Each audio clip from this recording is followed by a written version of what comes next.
Good morning, world. This is Al Otero, welcoming you to our weekly success stories, I would say interviews and show.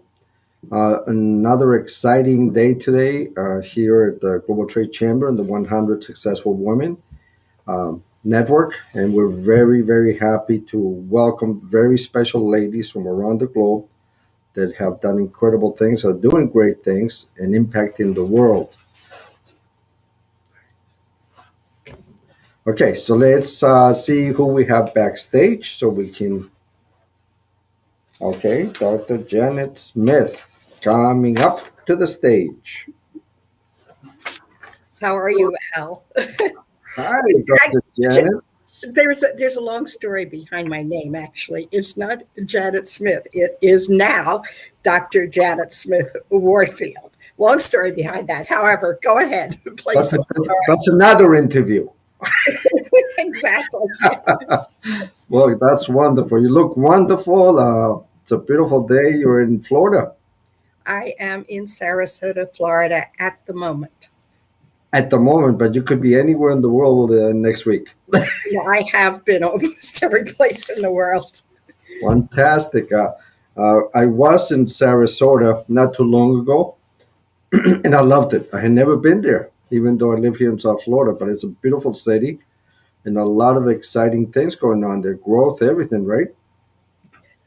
Yes. Sarasota is a very interesting place to live with a very interesting history as well, but we don't have time to go into No, but I love it. I plan on going back. The main thing we'd love to learn is about your organization. Tell us a few minutes what your organization is about. On April 17th, 2020, I had filed articles of incorporation in the state of Florida for a 501c3 foundation, nonprofit educational foundation, Planetary, Peace, Power, and Prosperity Legacy Foundation, Inc. We have a website, Planetary Peace Power, andprosperity.org. I encourage you to check it out. Great.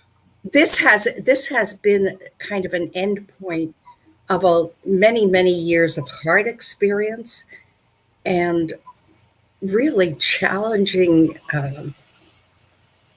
struggles, overcoming fear, transforming rage into right action. And what we have now, or at least what I have hold of, is a semantic solution to all the human created suffering on the planet. It's all about going beneath what you think the words mean to the underlying experiences, the underlying energy, and then using that understanding in each and every present moment of awareness to shift a power over or power against dynamic into a power with dynamic. And it's not static. It's constantly moving, shifting, creative, co-creative. So you need to be on your toes every minute. Yes, you can imagine. So that's a wonderful description. I'm going to learn more detail. I'm going to bring Ms. Ghazala here to the stage and welcome her. Hello, Ghazala. Hello there. Nice to see you again, Al. How you doing? Better every day. I don't have a choice. How are you? I'm very good. Yes, I'm very good in sunshiny United Kingdom, so very nice. Are you in London?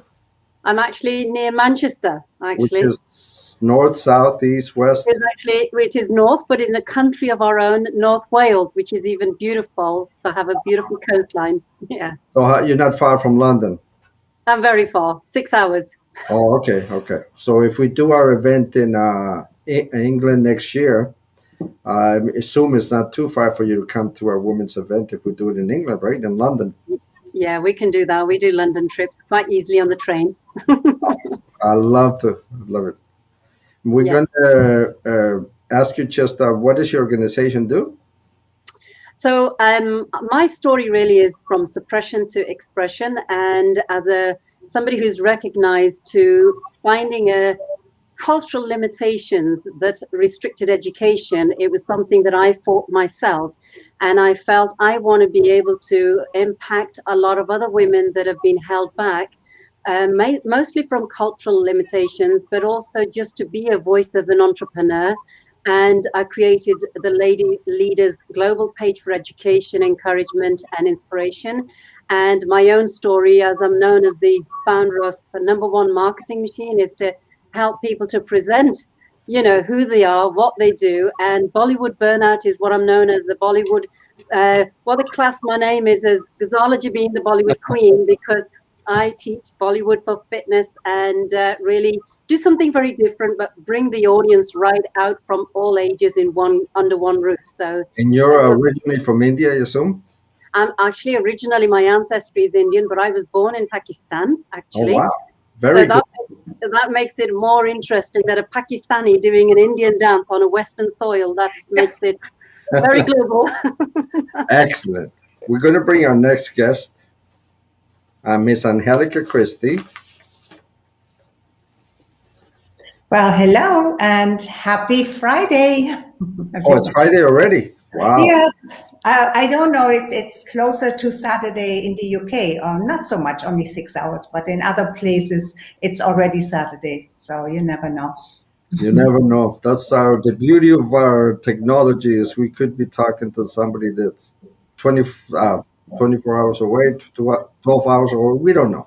Yeah. We are global now, so that's an exciting thing. Yes. You're in the beautiful Bahamas. Tell us about your organization. Yes, the company I established here in 1984 is Radiant Health Center.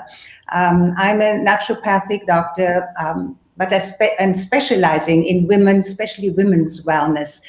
But in 2004, we had 3 horrific hurricanes, and the whole infrastructure on our island collapsed.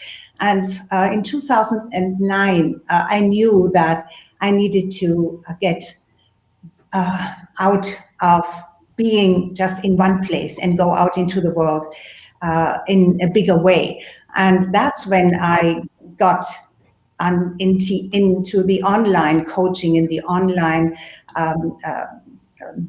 mastermind workshops and even retreats here in the Bahamas. So I like that retreat. Rather than being just in a place looking for clients to walk through the door, now I had to become somebody who becomes known, and that's such a challenge. It is a challenge because to sell yourself is something that I have never really had to do. I'm a big fish kind of in a small bowl because our island is a small place, and I made myself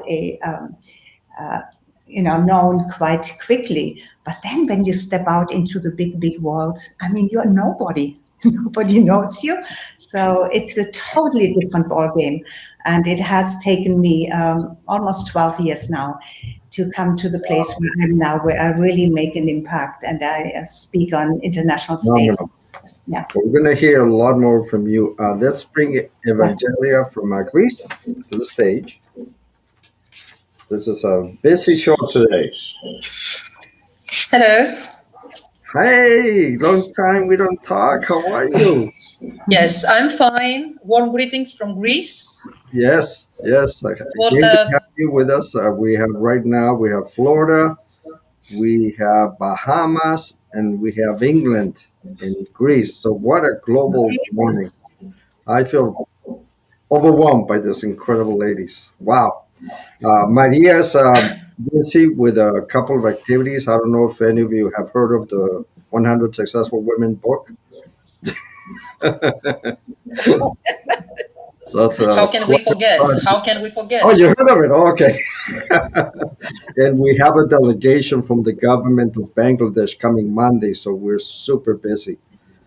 So very exciting. We're doing some physical events now, which is over a year, so we were having withdrawal symptoms. So it's a very exciting time. I think I'm trying to meet up to Maria's standards. If I don't, let me know, because it's not easy being one guy and 100 successful women. But we try. It's true. Very exciting day. We wanted to learn a little bit more about how you got started in your business. Dr. Janet, how did you start it on this vocation that you're in? Which business? What brought you here? What was the point I that said, started out in the traditional mode of being a wife and mother. that's a good start? Well, it's a very culturally conditioned start. Yes. When I was around age 30, I had a mystical experience, which I couldn't conceptualize, but it was as if everything in an instant, in a nanosecond, suddenly came together, and I had immediate clarity about so much in my life. I was so excited Wow. that I wanted to go out and talk to everybody about this experience. So I went out there and I was talking like this to everybody, and I was met with these blank stares. So I was talking, but I was not communicating. And the life purpose question that I was given was, how can I use analytic, divisive, categorizing words to communicate a unifying, holistic experience? And I couldn't do it. It was like trying to use a screwdriver to hammer a nail. The tool was not the right tool for what I needed to do. I'll just throw in here, too, another business I was involved in for 22 years was law practice. Oh, you were an attorney. I was an attorney for 22 years in Atlantic City, New Jersey. Had my own practice for about 12 years, and then hit a point where I knew I had to move on and move out and use the rest of my life to develop this consciousness shifting, if you want to call it a business. To me, it's not even a business. It's more a connection with an energetic source that I can experience, that I can allow to move through me. And that life purpose question that I was originally asking, after about 15 years of playing with words and struggling with words, writing stories and writing poetry and getting frustrated with words and drawing images, one word in the question changed. I changed the word communicate. Ah, what a concept. Communication. To facilitate. So then the question became, how can I use analytic, divisive words to facilitate a unifying, holistic experience? And that's, I don't know whether you can feel the energetic shift in those two questions, but for me, it was suddenly, oh my God. Life changing. You know, who do I think I am to do this? How do I do it? I don't know how to do this. It felt like David facing Goliath. Wow. But it's when you Combination of things, from law to your life practice to your family, that has brought you where you are today. I have a very good left brain, right brain balance. So I can use, if you think of Einstein's equation, E equals mc squared, I'm kind of in the middle there, balancing the energetic side and the material side. Let me ask Ms. Ghazala, how you started in this journey that you're in now. My journey was very much of letting myself just throw myself in the deep end and bringing that strength from the inner desire, the desire where people say you can't do it, but then you're like, really? Okay, who says? And there was a little bit of rebellious character of mine, is when they say you can't, you kind of got to prove them that actually you can. And for me, it was very much of what do I need to do? What do I need to be? Where do I need to go? And who is my go-to person? And so education was like, if I can just understand the education better of what I need to do, then I've got the right way to really hook on to those stepping stones to get to where I am. So my education was a fight. I came through that successfully, and I literally took one step to the next step, and I made sure it wasn't going to be done half-heartedly. If I was going to do it, it had to stand out. In order to be outstanding, I had to stand out. So in that's exactly what I did, and I was not frightened of speaking my mind, regardless to the consequences if people liked it or not, because then otherwise it would just hold me back. So setting up a business is not so easy, but one thing I knew was that I was not really an employable person because I was too vocal, and I sent a lot of wrong vibrations to people who didn't like the strength of a woman just coming in a man's world and saying, hey, this is not right. And I even had a guy in my previous, he was a boss of mine, and he said, Ghazala, you're good, but you're not that good. I said, how come that you're not in the top 3 consistently like me? I said, because figures don't lie. I said, but if you do want to take this on with me, let's meet the rubber with the road and let's see where we go with it. I'm happy to take that. And so, he didn't come out in the field with me because he knew I was there for a reason. And that gave me some ammunition and strength to really realize that I didn't need to take people's instructions and telling me what to do. And then I found out all I needed to set my own business. And my husband said to me at the time, he said, what do you know about sort of like setting this up? I said, I know there's a market need. I also know I've got the skill. I also know I create results. And the only things I don't know, I know the people that do know. And then I got started, and then I just started to fly. And my husband said to me, do you know how much money you're putting in the bank? I said, not enough, but it's good though. It's a good start. So that success just went from bigger to better. And he was quite taken back as well. He said, I've created multi-million-pound companies, but you're really showing me how business is done. And that was pure determination that I ain't going to do something half-heartedly. And I put my all into the heart and soul of the work. Yeah. I'm gonna ask everyone to mute when you're not speaking because we're getting some background. So only unmute when you're on the mic because we have a lot of background noise. Must be all the birds and everything from the Bahamas or somewhere in the Just kidding. We're gonna ask a wonderful friend Evangelia from Greece how you started this journey of education, which you're impacting the world, Ms. Evangelia. Okay. Well, I'm just trying to find the right words because I don't want to monopolize the platform today. I would say that if we have a look around us, we will see a lot of beauties, but also a lot of ugliness. So I happen to be very observant as a child. And whatever I recorded through my senses, I took it deeply inside my heart, and it saddened me. So I found comfort through the use of books. I went to my father's library, and every time I had a problem, I kept looking at this whole array of books. He was a very erudite person. He still is, actually. I mean, at that time, he used to read a lot. Now he doesn't read so much. But I had a figure in my mind, a person that read a lot. And every time I had this image of a father reading and keep reading and keep reading. So I did the same. And I found a lot of comfort. Sometimes I picked up books that I did not even understand at the age of 10, at the age of 12, at the age of 15.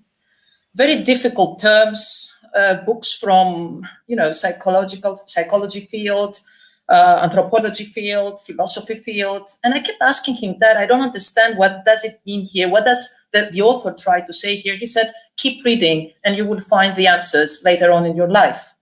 And I followed his advice. And then I realized that education can really transform perspectives, can really transform ideologies, can really warm our hearts. So I decided to continue reading. I entered university, and then I felt my transformation. I became stronger and stronger, more powerful and more powerful, and nothing could penetrate my heart anymore because I could fortify myself with everything I read. Perspectives from scholars, perspectives from experts, and I tried to put them into my real life. But I didn't want to be alone in this journey. I wanted the young generation and people that like getting educated along with me in my journey. So I entered the field of education. I actually taught from my heart. I was not just seeing students as numbers or as codes. I just saw them as single individuals. And I thought that we are supposed to set a model to the young generation, and we are supposed to fortify them and equip them with all the knowledge that we have, because we are responsible. We're responsible to get them ready to enter the market and transform them into global citizens. Our role, the role of the educator, is a very important role. It is not just teaching and getting my money and go on holidays. It is much deeper than that. Because I have noticed that certain students are facing many problems in their private lives. Problems, family problems, social problems. I don't want to name them, but there are, and we cannot ignore them.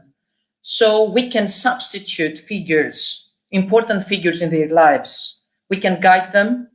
We can tell them to somehow to view the world from a different perspective, from the perspective of knowledge, because it is powerful. What we need today is people leaving a legacy, and education is such an important part of legacy for youth, even adults. We're learning every day. So your idea of not just being educators, but impacting people's life, it's so needed right now.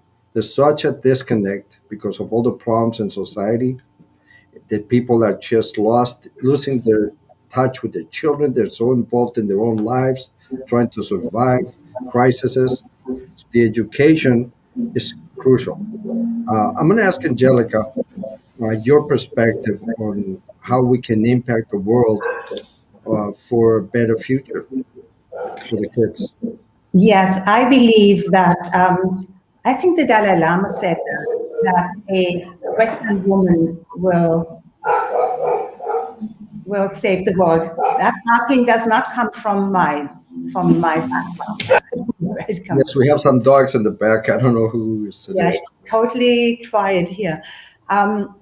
So I believe that women are the and are the pillars of a new consciousness, and they really must lead the way. We have come to a point where we need less competition and more community and collaboration. We need to open ourselves to see the bigger picture. It's not me, but it's a we society that we must. And so we must become our own hero.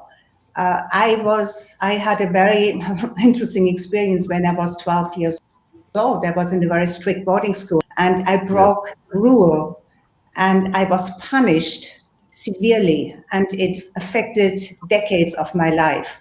And I actually found that I am a rule breaker, and I think we need to break certain rules. I break rule for justice, for freedom, for love, and to be true to myself. And I believe that heroic self-love is not selfish, but it is self-healing, it is self-recognizing, and it is when you can love yourself, you also have the capacity to love others. But in all of us, we carry this outrageous pain. We all carry outrageous pain. It starts from the moment we are born, to be separated from our mother, the trauma that we are going through, and then it piles up. So all of our all of us have outrageous pain, but we live in a universe that gives each of us outrageous love. And we need to recognize that. We need to recognize the beauty of what is available to us and share that. And so my mission is really to free women from this limiting mind that believes that she's trapped or she doesn't have the freedom to be herself. I think that's going back to that glass ceiling that men need to break. And I mean, the past 4 or 5 years that we've been with the 100 Successful Women Network, we have seen some amazing stories. But the women that are making a difference, not only for the community and the world, but for themselves and their family, is the women that said, "I'm going to be bigger than anything around me." And that was what you all, in your different words, you're all saying the same thing. We have to be shining stars to be able to impact our lives internally and externally. So I mean, there's so much common information from all of you, because we all have the same mission and vision: is how are we going to impact the world? Yeah. Now, what I'd like to do is ask Ms. Dr. Janet, how could we impact the business world, which is so important to everybody, because without having a job or having a company, we can't survive. So in your perspective, from everything you have learned over the years in your law career, how do you think that we can be better entrepreneurs, Dr. Janet? Well, I think you're muted, yeah.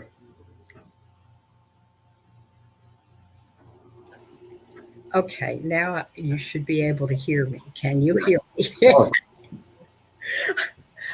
Good. That's a hard question for me to answer, because I would actually like to see the mentality shift from this transactional money for services dynamic, which we human beings have created, into a giving and receiving dynamic, which is the infinity symbol. And it also is a symbol for flow, instead of how much money can I get out of you? How much will you pay me for my services? The Christian Bible says the love of money is the root of all evil. So it's not, I mean, in the society we live in right now, yes, we do need to deal with money. And there's certain services that we do need to pay for. But if the money can become a support system for everyone, rather than a way of shoving other people down or getting more physical stuff, it becomes entirely a different energy. I don't know how else to talk about it. Well, I think that's a great observation, because I have been involved in the past years in bartering systems where people actually exchange services. So I give you an advertisement in my magazine for printing, or I give you a car for advertising on your TV station. So bartering is going on all the time. We just don't realize it. The other thing that came to mind when you said that, Dr. Janet, is the fact that we need to look at business as an exchange. It is nothing to do with money, because if I'm providing you with a service and you're getting value, I'm getting value back from you for that. So it's an exchange of value in my perspective. I'm not looking to sell something. I'm looking to provide something that somebody needs in exchange for them giving me something, which happens to be money. But that's the way we should look at life: is how do we exchange things of value? And it's not about one-sided. And we can also pay what we have received forward. So it doesn't need to be an exchange to the person who has given us value. So many people in my life have contributed value to who I am. Imagine. So, but for me now, it's about paying it forward to whomever I have contact with and whomever I can serve. That's beautiful. Let me ask Ghazala the same question. How do you apply what you are teaching people into the business environment? I think the important thing as well is that we are all at different stages and different paths in our life where the desire and the want is very different. Meaning, like for me in my younger years, I'm still young, You're very young. and in my earlier business years, I was just so hungry to go earn the money to point. I'm now in a point where I've done the bigger things of actually knowing I can earn the money, do what I wanted to set out, score a few points, but now I'm in a point of I can afford to give. I'm in a position to share and a great position to be able to allow myself to literally, my dad used to say, when you give for the sake of giving. And I like to be able to give as well. But when I go to earn, I roll my sleeves up and work hard to put the money in the place in the first place so that I can give abundantly. And I have a funny little thing on my desk. It says, Gaz the Gazillionaire, right? And somebody says, really? I said, yeah, but that's not for me, that pot. That pot is for the human race. The places where I delegate a certain organizations or charitable, good, needy causes and worthy causes. Some are needy, but not always worthy because they don't help themselves. So, and I feel like in cases like that, I will dedicate and give my free professional time to those dedicated. That is my giving back without any means of gain. So I'm balancing the earning with sleeves rolled up and the giving abundantly where I can and I feel it's right to do so. And that's my balance because, you know, business has to happen and business has to generate the income to put the resource in the pot for us to grow and develop our resources of offering wider, bigger, because our growth of the mind is that we want to do bigger and better because new things are coming and everything requires investment to grow for the growth. And I often say to a lot of business entrepreneurs starting out in the journey, yes, don't have a problem with the money situation. Be going out there and ask for the order because that's your job as a business owner. Is you've got to bring the business in. The money will also allow you to give jobs to people, allow you to have the resource pot for the giving back and be able to do it. And that's why I said everybody's path in their life is at a different level and the want and desire is, you know, working according to that. Beautiful. I'm going to ask Evangelia a little bit different question. You're, in my eyes, one of the experts in education on a global scale, and we respect and admire that because you're doing incredible things. So you can probably give me some ideas on how we can teach the children to be more responsible with their money before they get into the workplace. I don't know any school that really teaches like money management to children in school. So that I think it's a major thing that we can impact at a younger age. The children how to manage money, how to think about it some time looking for a job. So we need to prepare them with the practical side, not just the academia. What do you think? Well, there are many issues that haven't been touched upon by academia and by schools. Yes. First of all, you referred to ethics education, right? Because raising awareness of money management is an ethics education practice approach. It has nothing to do with content. It's not history. It's neither history nor language teaching. It has nothing to do with this. So for me, first of all, they need to realize the situation around them. We need to help them understand that nothing in the world exists in a vacuum. We need to bring to their attention videos that show poverty all over the world, underprivileged areas, and most importantly, ask them now that they can do it, even wearing masks or even through the social media, design questionnaires among their classmates and conduct surveys, online surveys, through schools all over the world, discuss the issue, discuss about the underprivileged areas, and exchange opinions among their country and compare with the culture of other countries to see the real situation. So if we don't bring to their attention these issues, by just talking to them, nothing will solve the problem. So first thing for me is to make things practical by letting them observe and realizing the situation, by bringing them into contact with people that really live below the poverty line. Yes, yes. Through the social media, Skype, Twitter, Instagram, Facebook, whatever we have in our hands. Then assignments, to assign projects.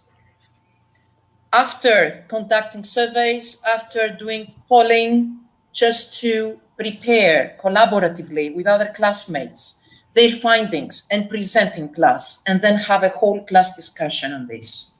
And not stop there, because this has rounds, then continue with the improvements. What can be done? Because it is one thing to raise awareness, another thing to act and praxise, and another thing to reflect and try to improve the ugliness and all the weak areas, the gray areas that we have observed. Excellent. So these are 3 steps for me that have to be synthesized. That's beautiful. I think all working together, we can start different projects to help these children be better prepared for the future. And I appreciate your insight. I think it's fantastic. Miss Angelika,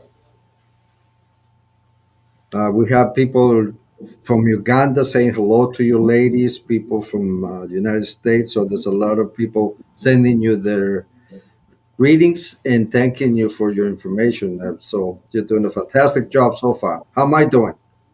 You're doing great. I believe, yes, you're wonderful. Well, with you ladies, I can't go wrong, I guess. Miss Angelika, I understand you have a book coming out. Can you tell us a little bit about that? You mean my book? My book? Your book. We'll talk about the other book later. Your beautiful book. Yes, my book is about relationships, how to revive your relationship. And even if you need to leave, how to leave without regret. Because there's so much pain in so many relationships, because relationship is something that we also are not taught.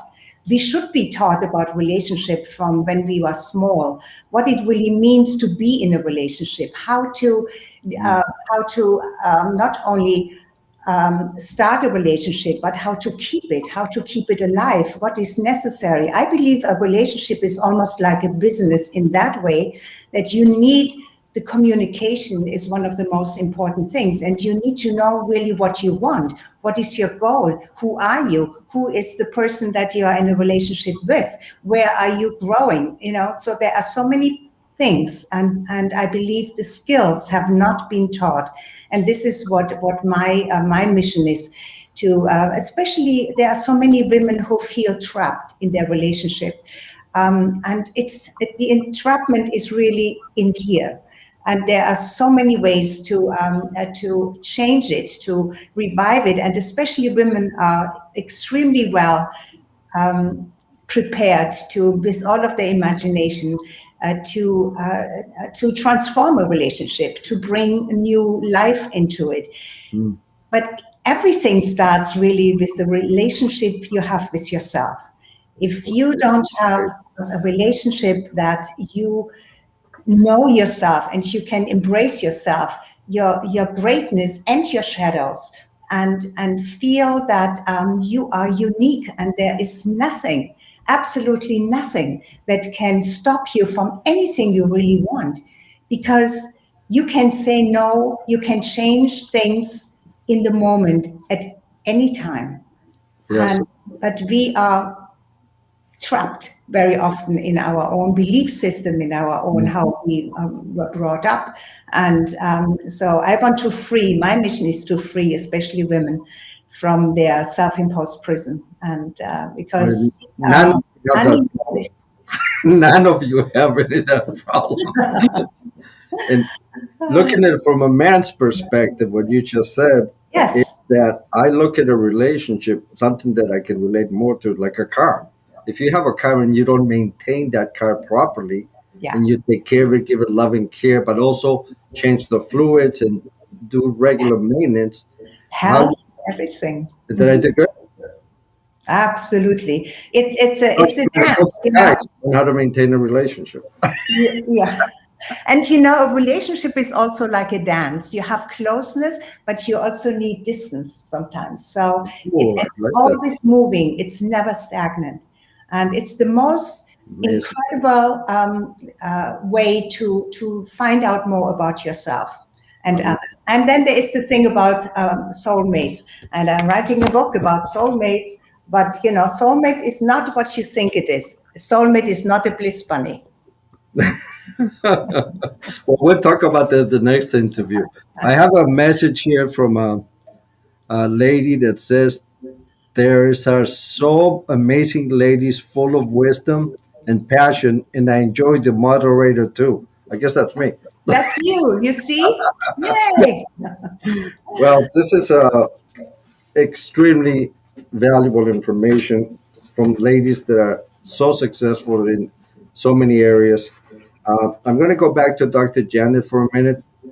And how do you feel about the 100 Successful Women book? How do you think that's going to impact other women? If they pick it up, if they buy it, if they read it, if they think about it, and they think too about what they want to do with their own life, it's going to have an amazing impact. But you have to take the action before things change. And it's entirely up to each of you. So I invite you, to check So them. we have coming up, launching on the 30th, the 100 Most Successful Women Around the World book that's going to be launched on the 30th. And all of these beautiful ladies are in the book. So if you want to know and learn more from women that are just amazing in every area, personal and professional, and impact in the world, the 100 Successful Women in Business book is going to be a phenomenal tool for you. You can put it on your table. You can give it to your friends, to your daughters. So this is what it's all about. So I want to thank you, Dr. Janet. That was perfect. I want to ask Ghazala a few closing comments and something about the book. Absolutely, Alan. I'm so excited and proud and privileged to be part of this. And I think, as Dr. Janet just said, is the important thing is taking action to get a hold of it. And if there was ever a gift a woman can give another woman a gift, then this would be the most impactful gift that they can give. Because the reason for that is that I've been on calls with these amazing sisters of mine in this book on so many different calls. And when I've heard the stories, and I thought my story was impactful enough in some ways, but when I've heard some of these other incredible stories, it empowered me with that education. It empowered a woman that is strong to be stronger still. And it also made me feel like, oh my goodness, you need to hear these stories, the words of wisdom, the experiences that made them tough, and to resonate with some of these in your life. And the book is given the impact globally, which makes it even bigger because we're coming from so many different cultures. And if there was ever a book to have on your bookshelf always for somebody to come sit in your house, it should be staring at them, right? And it should make people reach out and say, hey, what's this? And say, I'm in it. But guess what? You want to check out the other women in it.